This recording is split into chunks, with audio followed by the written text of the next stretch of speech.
এবার দুটি সাপ একসঙ্গে একটু ছেড়ে দেবো পেঁয়াজটাই কিভাবে একটু লক্ষ্য করে দেখেন।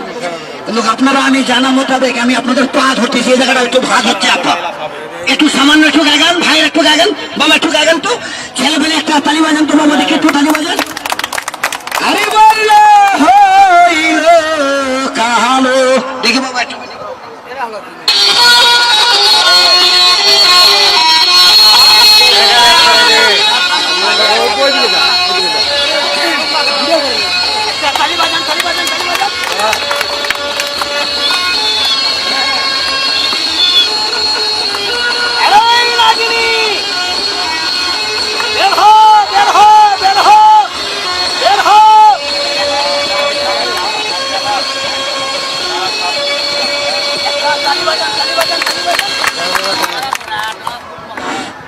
আপনাদের কাছে আমার অনুরোধ, আমি এবার যে সাপটা ছাড়বো জীবন ওটিকে সে সাপের গায়ে কাটা, এটা ডিসকভারিতে দেখা যায়। সাপটা যদি ন্যাশনাল রাইতে খোগরার মতন ঝনঝন করে বাজে, নিচে একটা সাপ আছে দেখছেন ডিসকভারিতে, সাপটার নাম বলে কিন কোকড়া।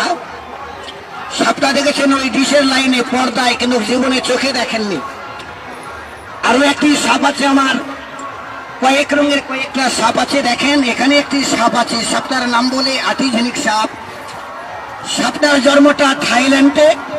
সাপটা যদি হা করে তাহলে মুখ দিয়ে আগুন ছড়ে। একটা তালি বাজান, আমি দেখাচ্ছি, একটু তালি বাজান বাবার, একটু জোরে তালিটা হলো না বাপ, একটু জোরে তালি বাজান বাজান। আরে বললো হইল কাহালো, ওরে নিচে নাগিন বাজবিহীন। এটা কিন্তু এই সাপটা কি